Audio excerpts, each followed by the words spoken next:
एलएनसिटी क्या घटिया कॉलेज है कि सबसे बेस्ट कॉलेज है कि आपको एडमिशन ले लेना चाहिए कि नहीं लेना चाहिए? वो हमारे यूनिवर्सिटी में वो हटा दिया गया है, उसको पढ़ने का कोई नीड ही नहीं है।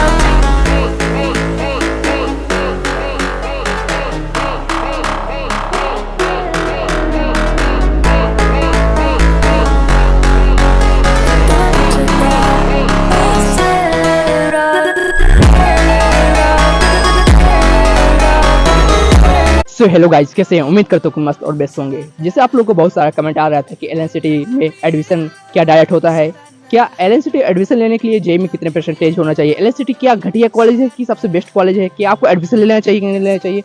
सो दोस्तों, आज इस वीडियो में मैं बताऊंगा कि एलएनसिटी कैसी कॉलेज है एंड यहाँ एडमिशन लेने के लिए आपको जेई में कितने परसेंटेज होना चाहिए मेन एंड साइंस में, एंड क्या आपका एडमिशन डायरेक्ट हो सकता है कि नहीं हो सकता। सो चलिए हम भैया से बात करते हैं। So please tell me your good name. मैं सिर्फ सुजल। ओके, आप कौन सी ईयर में है? मैं तो अभी फर्स्ट ईयर का हूँ। फर्स्ट ईयर में। अच्छा, मेन बिल्डिंग से? नो, मैं यूनिवर्सिटी का हूँ। यूनिवर्सिटी। तो आगे बताइए, क्या एलएनसिटी एडमिशन लेने के लिए हम बिना जेई के यहाँ एडमिशन ले सकते हैं? मैं तो बिना जेई का ही आया हूँ, एज अ मतलब जेई दिया था बट मैं वो जेई का स्कोर कार्ड नहीं लगाया। सो हाँ, मतलब मेरे जितने परसेंटाइल बने थे यहाँ तो लोग बताते कि उतने में मेरे को मेन में सीएस मिल सकता था, बट फिर मैं लैक ऑफ अवेयरनेस की वजह से मैं यूनिवर्सिटी में एडमिशन ले लिया। बट हाँ, यूनिवर्सिटी का यहाँ पर जो पेपर मतलब कोर्स का स्ट्रक्चर है करंट, वो मॉडर्न जो मार्केट को नीड है उस बेसिस पे डिज़ाइन किया हुआ है। और यहाँ मेन का जो कोर्स का स्ट्रक्चर है, कोर्स का मतलब जो भी बोलते हैं सब्जेक्ट्स इंक्लूडेड है, वो ओल्ड स्कूल पैटर्न टाइप चलते आ रहा है। फॉर एग्जांपल, जैसे पता होगा कि अभी इंजीनियरिंग डिज़ाइन है कंप्यूटर साइंस में, जिसको इंजीनियरिंग ग्राफिक्स भी बोलते हैं, वो हमारे यूनिवर्सिटी में वो हटा दिया गया है, उसको पढ़ने का कोई नीड ही नहीं है। और फिर से लेकिन वो मेन में उसको पढ़ा रहे हैं। तो मेन का सिलेबस वही है, 15-20 साल पुराना है, और यूनिवर्सिटी का मॉडर्न करंट सिनेरियोस को देख करके आगे 3-4 साल में क्या हो सकता है, मॉडर्न मार्केट को देख करके डिज़ाइन किया गया है। ओके, एलएनसिटी में मेन एंड साइन में एंड एक्सीलेंस में क्या डिफरेंट है? डिफरेंस तो यहाँ पर ऐसे कुछ मेरे को अभी तक के टाइम पे ऐसा बच्चों से सुनने को मिला है कि यूनिवर्सिटी को यहाँ पर सब लोग ऐसे थोड़ा नीचे रखते हैं और मेन को ऊपर रखते हैं बोलते हैं, बट मेरा विश्वास है कि आने वाले समय में यूनिवर्सिटी को, जो अभी सब मजाक बना रही यूनिवर्सिटी का, वो यूनिवर्सिटी ही इनको आगे चल के बहुत अच्छा आउटपुट देने वाला है। अभी फ़िलहाल 1-2 बैच का पास आउट हो जाए, कंप्लीट हो जाए 4 साल, उसके बाद पता चलेगा। क्योंकि as I told you earlier that our syllabus is designed on current based scenarios, what market actually needs, उस बेसिस पे हमारा सिलेबस डिज़ाइन किया गया है। और इन लोग को पुराना ओल्ड स्कूल टाइप पढ़ा रहे हैं, तो इससे स्किल इन्हेंस होगा हमारा। फिर से कंपनी को क्या चाहिए, प्लेसमेंट सामने वाली आ रही है, उसको वो बंदे में क्या दिखेगी, वो सारी क्वालिटी हम लोग में शुरू से ही इनबिल्ट करने की, from the very first year. हमारा सब्जेक्ट है कम्युनिकेशन एंड स्किल सेमिनार, तो उसमें how to talk, how to walk, कैसे लोगों से इंटरेक्ट करना, ये सब चीज़ बताएगा, उसमें बता ही रहा है। एक्चुअली हमारा तो फर्स्ट सेम निकल चुका है, तो इसीलिए ये मतलब कि कोर्स का स्किल से रिलेटेड अदर स्किल्स पे भी फोकस करवा रहे हैं। ओके, सो जैसे जेई के एग्जाम दे रहे हैं, तो एलएनसिटी मेन एंड साइंस एक्सीलेंस कितने परसेंटेज होना चाहिए जो आसानी से एडमिशन हो जाए? ऐसे तो मेरे ख्याल से आएगी 76 है, तो फिर उसमें मिल जाना चाहिए, यहाँ पर सीएस मिल जाना चाहिए 76 में, मतलब ये जो मेन है उसमें। और यूनिवर्सिटी में तो फिर आपका, अगर आपको सीएस चाहिए तो फिर आई डोंट थिंक कि उसमें जेई कुछ मैटर करता है, बट हाँ, first come first serve basis है। अगर आप सीट अवेलेबल नहीं मिले तो फिर कोई ईसी लेगा। बट अभी सीएस के इतना क्रेज़ है कि वो भी यूनिवर्सिटी और जैसे प्राइवेट कॉलेजेस में, चाहे ये कॉलेज चाहे कोई और कॉलेज की बात करूँ, वहाँ पर ईसी कोई पढ़ना चाहेगा नहीं, वो भी पैसे दे करके। अगर किसी का बहुत डाई हार्ड क्रेज़ होगा तो ही वो परस्यू करेगा अदर ब्रांचेज प्राइवेट कॉलेजेस। तो जिस हिसाब से CS का क्रेज़ है, लोग PSC आगे जाएंगे। ओके, जैसे आपने यहाँ 6 मंथ कंप्लीट कर चुके हैं, राइट? सो आपको क्या लगता है जिस लाइक जो मेरे वीडियो देख रहे हैं उनको यहाँ एडमिशन लेना चाहिए? नहीं, कॉलेज तो नो डाउट कॉलेज अच्छा है, बहुत अच्छा है, डिसिप्लिन्ड है। जहाँ पर डिसिप्लिन होता है, एक रूल रहता है, वहाँ पर कभी इतना तो तय है कि अगर आपको कुछ हो जाए आपके साथ तो आपको भी जस्टिस ज़रूर मिलेगा। अगर सामने वाले को कुछ हो जाए तो उसको भी जस्टिस ज़रूर मिलेगा। यहाँ पर मतलब रूल्स बहुत ही ज़्यादा स्ट्रिक्ट है, जो कि होना भी चाहिए। रूल्स स्ट्रिक्ट है तभी तो मतलब कि अगर रूल्स स्ट्रिक्ट ना हो तो बच्चे कुछ भी कर सकते हैं। मतलब जैसे यहाँ पर हॉस्टल का रूल है कि 9 बजे तक सबको हॉस्टल कैंपस में अंदर चले जाना है। मैं एक दिन वही सोच रहा था, मैं एक दिन का आपको बात बताता हूँ। मैं देख रहा था कि मेरा तो बहुत सारा पेंडिंग काम बचा हुआ है, मेरे को तो कपड़े भी धोने हैं, फिर से अपना क्या बोलता हूँ अपना अलमारी भी जमाना है, ये सब करना है। फिर मैं सोचा अगर कॉलेज वाला टाइम दे देता अनलिमिटेड कि कितना भी बजे तक रात में बाहर घूमते रहो, तो मैं तो घूमते रहता। लेकिन यहाँ का रिस्ट्रिक्शन 9 बजे तक है, तो इतना तो मेरे माइंड में था चाहे कुछ भी हो जाए समहाउ 9 बजे के अंदर आ जाऊँगा, 9 बजे के बाद कर लूँगा। फिर मैं 9 बजे के बाद गया, आधे घंटे में सब करके फ्री हो गया। अगर वो रिस्ट्रिक्शन नहीं रहता तो बच्चे 12 बजे तक घूमते रहते हैं या फिर से उधर स्पोर्ट्स एरिया में खेलते रहते हैं। बैडमिंटन हो गया, चाहे क्रिकेट हो गया, डे नाइट जला करके, लाइट जला करके। तो रिस्ट्रिक्शन होने की वजह से, कंस्ट्रेंट होने की वजह से काम टाइम पे कंप्लीट हो पाया। तो मैं ये रियलाइज़ किया कि हाँ, जो चीज़ है वो सही है, कहीं ना कहीं डिसिप्लिन बहुत है। और अगर डिसिप्लिन में देखा जाए तो आ सकते हो। और अगर स्पोर्ट्स लेवल हो तो फिर ग्राउंड भी है, क्रिकेट ग्राउंड है, वहाँ पर रात में 7:30 तक का टाइम है, लाइट जला के क्रिकेट होता है। बगल में बास्केटबॉल कोर्ट भी है, वहाँ पर फुटबॉल का ही बना हुआ है। चाहे तो बैडमिंटन भी खेल सकते हैं वहाँ पर, ऐसे प्रॉपर बैडमिंटन कोर्ट में खेलना है तो वो भी है।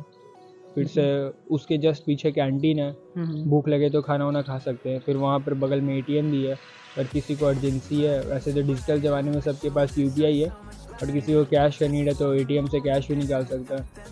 सो ओवरऑल 360 है, बगल में लाइब्रेरी भी है पढ़ने के लिए, सही है। ओके, तो गाइस सबका ट्रेंडिंग सबसे क्वेश्चन होता है कि कॉलेज का सबसे नेगेटिव चीज़ क्या है? तो हमें बताइए कॉलेज की सबसे नेगेटिव चीज़ क्या है? कॉलेज का नेगेटिव चीज़ मैं बोलूँ तो नेगेटिव चीज़ क्या बोलूँ, हाँ कभी कभी इरिटेट हो जाता हूँ कि इतना डिसिप्लिन नहीं होना चाहिए, कि थोड़ा सा तो फ्रीडम चाहिए, थोड़ा सा फ्रीडम चाहिए। बट हाँ, फिर end of the day satisfaction मिलता है कि हाँ डिसिप्लिन है इतना तो फिर सही है। फिर पेरेंट्स भी निश्चिंत रहते हैं कि हाँ यहाँ पर भेज दिया बच्चे को तो फिर से मेरे को कोई टेंशन नहीं है, क्योंकि होम अवे होम जैसा वो फील दे देते हैं। हाँ कभी कभी खाने पीने में थोड़ा मेस का खाने पीने ऊपर नीचे होते रहता है, बट हाँ फिर बोल देने पर वो भी सही कर देते हैं। ओके, ठीक है। तो गाइज अब यहाँ जान लेते हैं प्लेसमेंट कैसा है ना। तो गाइज जो आप यहाँ पास देख रहे हैं कि हर वीडियो में देखते हैं कि 1.22 करोड़। मैं दोस्तों बता दूँ कि जो मेरे सीनियर है ना, जिनका अभी फाइनल ईयर चल रहा हो, उससे पहले भी ये पोस्ट लगा हुआ है ना। हालांकि एलएनसिटी वालों को ये करना चाहिए कि हर साल अपना पोस्टर को चेंज करना चाहिए एंड रियल दिखाना चाहिए कि इस साल क्या पैकेज है ना। तो चलिए हम भैया पूछते हैं कि इस साल का पैकेज कितना है। इस साल का वैसे करंट पैकेज मतलब देखा जाए तो मीडियन पैकेज 7.25 लाख है, और वो भी CSE का है। बट हाईएस्ट पैकेज यहाँ पर जैसे ऑफ कैंपस इन्होंने अपने पोस्टर में वेबसाइट पर भी मेंशन कर रखा है, दैट इज़ 1.12 करोड़। वो भी अमेज़न पे गया है, AWS पे गया है। सो ये ऐसा है, अगर हाँ तुम्हारे पास स्किल है तो तुम प्लेसमेंट राउंड में तो फोड़ ही दोगे। मैं अपने आप को भी खुद को भी बोल रहा हूँ अभी, और फिर से जो व्यूअर्स देख रहे हैं उनको भी। और अगर इन कैंपस अगर बाई चांस इन कैंपस से ही सिलेक्शन होता फिर you should apply for off campus, वहाँ पर तुम्हें मिलेगा। बट हाँ तुम्हें स्किल होना चाहिए, soft skills as well as your core skill, ये दोनों स्किल्स मैटर करता है। एंड क्या यहाँ सभी जितने एलएनसिटी में आते हैं क्या सभी के प्लेसमेंट लगता है? प्लेसमेंट तो फिर ये वही वाली बात हो गई कि स्कूल में बच्चे एग्ज़ाम देते हैं, क्या सभी के 100 में 100 आते हैं? अरे जो पढ़ता है उसके आ जाते हैं। तो फिर से प्लेसमेंट अगर वो from the very first day वो डेडिकेटेड है, फोकस्ड है, और फिर से सभी फैक्टर्स को वो फुलफ़िल करते हुए चल रहा है, so end of the day definitely उससे प्लेसमेंट लगेगी। या और फिर से अगर वो इन सब में से किसी भी एक भी फैक्टर में लैक कर रहा है तो फिर उसकी प्लेसमेंट लगने में थोड़ी दिक्कत हो सकती है। Okay right. तो क्या जैसे यहाँ पास LNCT main and science and excellence, okay, तो एलएनसीटी मेन को ज़्यादा वो दी गई है ना, हाँ। तो क्या ऐसा कुछ लगता है कि जो एलएनसीटी मेन में है एंड साइंस में है तो एलएनसीटी वाले मेन को ज़्यादा मतलब जो स्टूडेंट होते हैं एलएनसीटी मेन के ज़्यादा स्टूडेंट को मतलब प्लेसमेंट में लगता है एंड साइंस वालों को कम लगता है, ऐसा क्या है? ऐसा कुछ नहीं है, मतलब एंड ऑफ द डे जब प्लेसमेंट आता है तो फिर कंपनी को भी चाहिए कि मेरे पास बेस्ट ब्रेन्स चाहिए कंपनी को, तो भी ऑनेस्ट बताओ तो बेस्ट ब्रेन्स चाहिए। तो अब बेस्ट ब्रेन्स के लिए वो पहले ऐसा मतलब ये लोग बताते हैं, ज़्यादा तक मैं सुना हुआ हूँ अभी तक इस 6 महीने के दौरान ड्यूरेशन में, वो लोग बोलते हैं कि पहले मेन वाले को बैठाते हैं, फिर एक्सेलेंस वाले को बैठाते हैं, ऑप्शन देते हैं, फिर साइंस वाले को बैठाते हैं, फिर लास्ट यूनिवर्सिटी आता है। बट आने वाले समय में जब मेरा प्लेसमेंट का टाइम आएगा तो उस टाइम पे प्रॉपर ऐसा सिनेरियो नहीं रहेगा। वो पूरे में से वो कंपनी को तो सिर्फ बेस्ट ब्रेन्स चाहिए, उसको ये नहीं चाहिए कि तुम यूनी से हो या फिर से मेन से हो या साइंस हो या एक्सेलेंस से हो। वो तो सिर्फ बेस्ट ब्रेन्स देखेगी, बेस्ट स्किल्स देखेगी। सो वो सभी को इक्वली अपॉर्चुनिटी देंगे और देना भी चाहिए, और फिर से वहीं से फिर फाइनल सिलेक्शन होगा। सो आपको क्या लगता है कि जो मेरी वीडियो देख रहे हैं कि जस्ट लाइक उन्हें क्या ऐसे क्या मिल रहा है कि एलएनसीटी में आकर कि जस्ट लाइक उनका प्लेसमेंट लग ही जाए, ऐसा यूनिक चीज़ क्या है क्यों मतलब कि एनआईटी को छोड़कर भी एलएनसीटी में आए? एनआईटी को छोड़ करके तो कोई आने वाला नहीं है, क्योंकि एज ए स्टूडेंट हमारे अंदर भी बचपन से, मतलब बचपन से बोल रहा हूँ, ड्यूरिंग जेई प्रिपरेशन से अंदर रहता है कि एक टैग मिल जाएगा, उस टैग का मैं कहीं भी यूज़ कर सकता हूँ, थोड़ा अपने दोस्तों में फ्लेक्स मारूंगा, अपने रिश्तेदारों में फ्लेक्स मारूंगा। तो कोई भी एनआईटी का टैग छोड़ करके तो एलएनसीटी में नहीं आने वाला, इतना तो मैं जान रहा हूँ कि हाँ, कि कोई भी यहाँ तो बच्चे ऐसे रहते हैं कि अगर किसी को मॉडर्न आईआईटीज़, न्यू आईआईटीज़ जैसे आईआईटी भिलाई ये सब, उसमें अगर मेटलर्जी ब्रांच भी मिल रहा है तो उसको परस्यू कर लेंगे। वो फिर इसके मैटर में नहीं जाएंगे कि मेरे को सीएस चाहिए, ये चाहिए, क्योंकि उन्हें टैग मिल रहा है। तो ऐसा सिनेरियो में छोड़ करके कोई एनआईटी छोड़ करके तो एलएनसीटी में नहीं आएगा। हाँ, अगर अदर वैसे मैं बात करूँ आईआईटीज़ एनआईटीज़ के बाद वाला ऑप्शन के लिए तो फिर वो चूज़ कर सकते हैं इसको। तो गाइज अब इस वीडियो में मैं हॉस्टल की बात कर लेता हूँ, ओके, तो आगे बताइए सबसे बेस्ट हॉस्टल कौन सा है? जैसे यहाँ पास शायद 2 हॉस्टल है ना? यहाँ पर टोटल बॉयज़ के 3 हॉस्टल हैं, गर्ल्स के भी 3 हॉस्टल हैं। तो बॉयज़ में भी हमारा सबसे बेस्ट रायपुर हॉस्टल है, जो कि अभी 6 महीने बन करके रेडी हुआ है। वहाँ पर मतलब ट्रिपल शेयरिंग रूम्स हैं, और फिर से एसी नॉन एसी भी रूम्स अवेलेबल हैं, वहाँ पर रहते हैं। और फिर से उसमें उस हॉस्टल में मतलब अटैच्ड कॉमन लैट बाथ है। और फिर से एक रतनपुर हॉस्टल है जो कि ओल्ड स्कूल टाइप है, उसमें कॉमन लैट बाथ है।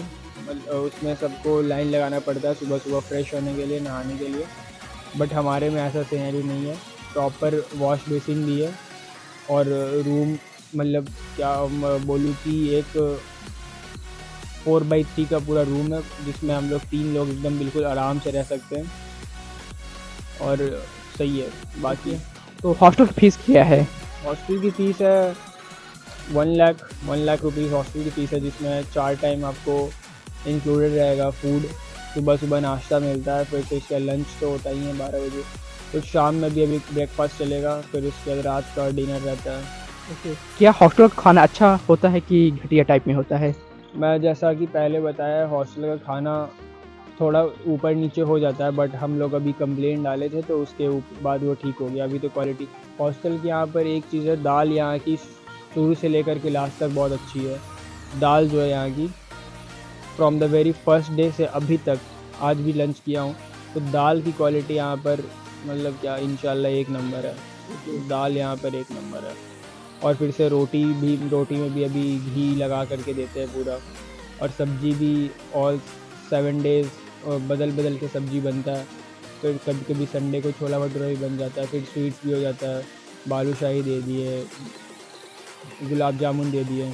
तो वैरायटी फूड्स ये लोग देते हैं, और फूड क्वालिटी कभी कभी एक ऊपर नीचे हो जाता है, कभी वो तो हमारे घर में भी कभी कभी देखने को मिल सकता है। फिर उसके बाद मतलब ओवरऑल फूड क्वालिटी भी सही है। तो गाइज जो मुझे लगा कि आपको LNCT के बारे में जो इन्फॉर्मेशन देना चाहिए, एंड जो मेरे पास कमेंट में क्वेश्चन आए थे मैं तो दे दिया है ना। एंड आपको लगता है कि यार ये क्वेश्चन नहीं है, इस पे नहीं है, सो आप मुझे कमेंट बता सकते हैं, तो नेक्स्ट वीडियो में उसका मतलब आंसर भी मिल जाएगा। एंड दोस्तों हाउ टू वीडियो बहुत जल्दी आने वाली है, जैसे ब्रदर भी चैनल मतलब यूट्यूब पर वीडियो बनाते हैं, तो इसका लिंक आपको नीचे मिल जाएगा है ना। तो अभी ब्रदर बताएंगे कि अपने वीडियो पर कैसे कंटेंट रहता है, तो अपना वीडियो कंटेंट बताइए। मैं तो डेली व्लॉगिंग करता हूँ, व्लॉगिंग वाला कंटेंट है मेरा, तो वहीं से तुम लोग देख सकते हो प्रॉपर। वहाँ पर मैं ब्लॉग में मतलब ईच एंड एवरीथिंग कवर किया हूँ, सो उससे ज़्यादा तुमको पता चल जाएगा प्रॉपर एकदम बिल्कुल रॉ, तो वो दिखा सकते। तो गाइस ये है कि आप इनकी वीडियो देखेंगे तो आप पूरा LNCT कैंपस आप पूरा सब कुछ जान सकते हैं अच्छे से है ना। तो जाके यार जरूर वीडियो देखें। एंड ओके चैनल का नाम है राइज विद सुजल, और फिर से यहाँ पर वैसे तो लोगो आ ही गया होगा नीचे, तो फिर उसको क्लिक करके वहाँ से सब्सक्राइब कर लेना। तो गाइस लोगो आ गया है, एंड जाके जल्दी यार सर्च करो एंड से LNCT को एंजॉय करो एंड देखो कैसा है, एंड देन मुझे कमेंट बताओ, एंड कमेंट में ये बता देना कि जो ये वीडियो बनी हुई है ये कैसी हुई है। तो हम मिलते हैं नेक्स्ट वीडियो में, तब के लिए बाय बाय।